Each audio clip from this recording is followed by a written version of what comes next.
hello to everybody. Anyways, this is Carl Cartwright, Hi. and I'm Chris Cartwright, and we work here at Westone, and one of the things that we do is we design the earpieces for Westone music products.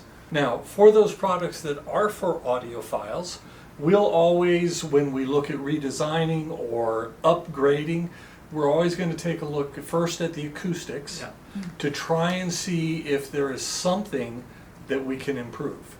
With the new W series, when we were looking at redesigning the W series, we wanted to improve the acoustics. We wanted to reduce the footprint in the ear, or actually make it slightly smaller. So the last major product that we released in the audiophile world was the W80 prior to our new W and B series. So everything that Chris and I learned putting together the W80, we started to apply those teachings that it taught us, or those learnings, and started to apply that to the W40, the W60. And what we had done is we had improved the acoustic transmission from the drivers through to the output nozzle. And we applied those lessons to the W40 and the W60 to try and get an even smoother, slightly extended, high frequency response on those two products. At the same time, we were listening to the people that purchase our products and getting the feedback. And also we got the impression that there was a little bit more desire for something with a little more bass than might be totally flat or audiophile. And Carl's actually been talking about this B series, For several years now. For several years. And with the redesign of the W series, we actually got the opportunity to finally take those ideas and bring them to fruition, which was really exciting for us. Because we kind of got to change the sound signature a little bit, and it's very cool. The W series is, the original goal was always to make an audiophile earpiece. Well, Carl's using the word audiophile, but I'm thinking just to make something that purely represents the music without too much coloration, so that we get to hear what the producer and the artist intended. That's kind of where the W series comes from. Now, most people will tell you that the output stem that we choose makes it harder to design the earpiece. A good sounding earpiece. Because a larger opening is much easier. It's better for sound. But we stay very strictly to those diameters because we know that anatomically, in the long term, for long-term use, that's what's going to fit the person. So there are some unique things. Chris and I are about, not only does it sound good, but we're equally about, does it fit good? Yeah, does it Can feel you put good it in your ear in San Francisco and take it out of your ear at Narita? Those are the things that are important to us, not that you're taking it out because you need a break. That's unacceptable. Yeah. So, with the W and the B series, we apply all this stuff that we think is really important, that our customers think is really important. Give us a little more bass. What can you do? And so we try and, with every iteration of an earpiece, apply lessons that we've learned from every other earpiece we've made. Well, a lot of it has to do with the crossover.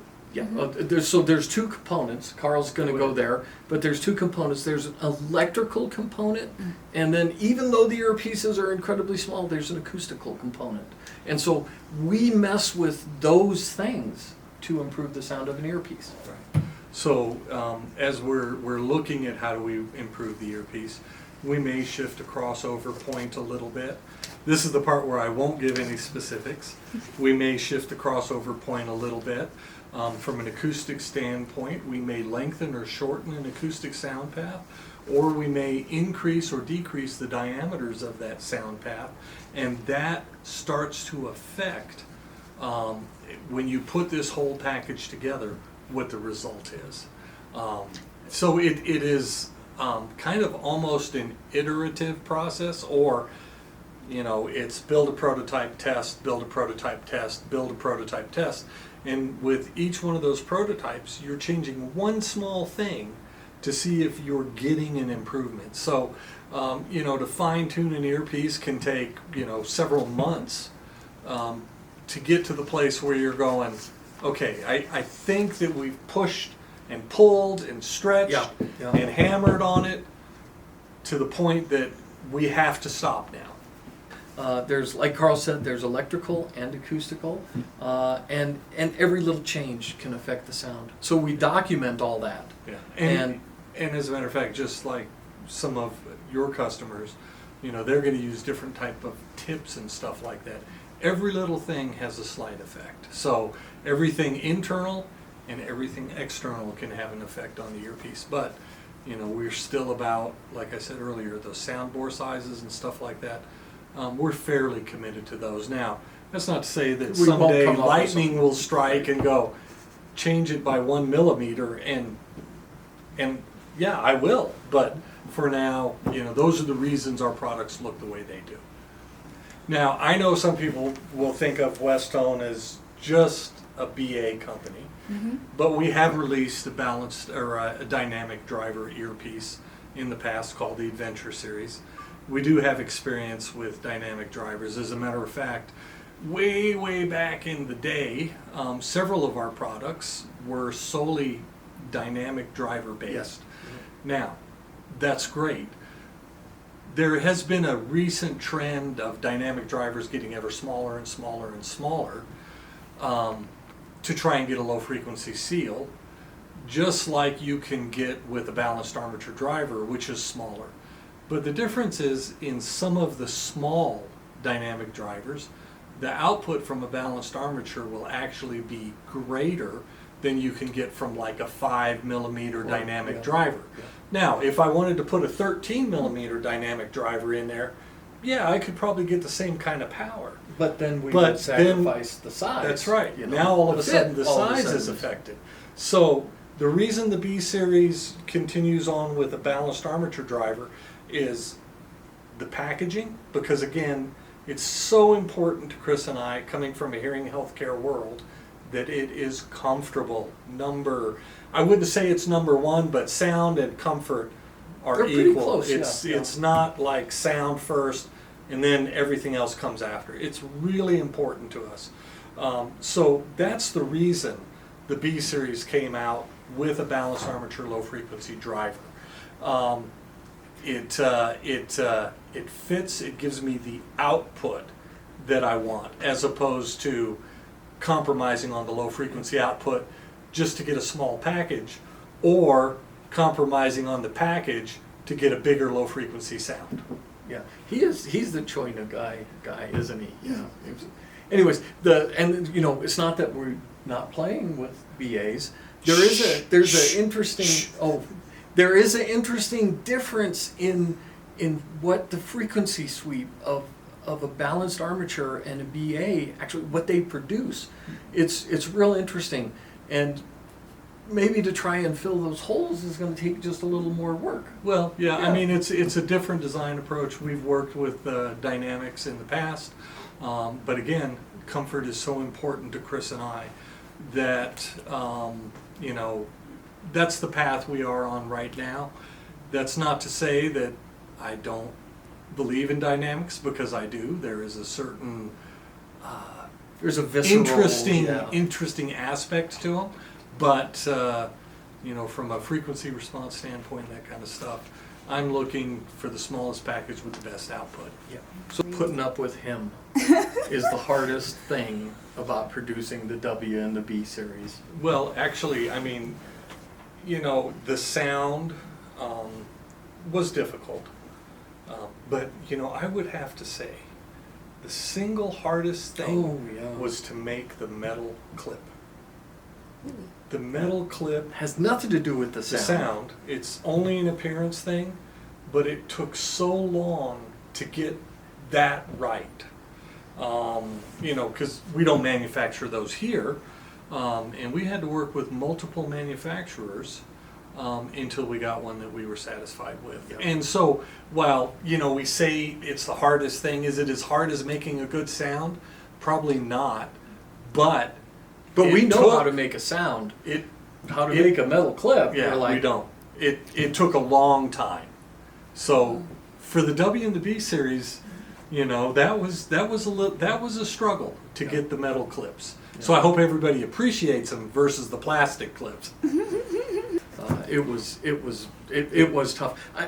The whole W series was like a really kind of a learning process in that, the new packaging, the new cases, putting a Bluetooth in there, the metal clips, the new boots, everything. New cable, we added a new cable. So the whole project took quite some time. Yeah. And then of course, as with every project, and you guys probably all know this, there's always that unforeseen setback, that one thing that, what? Well, it doesn't work. And I would say the metal clips were that on this project.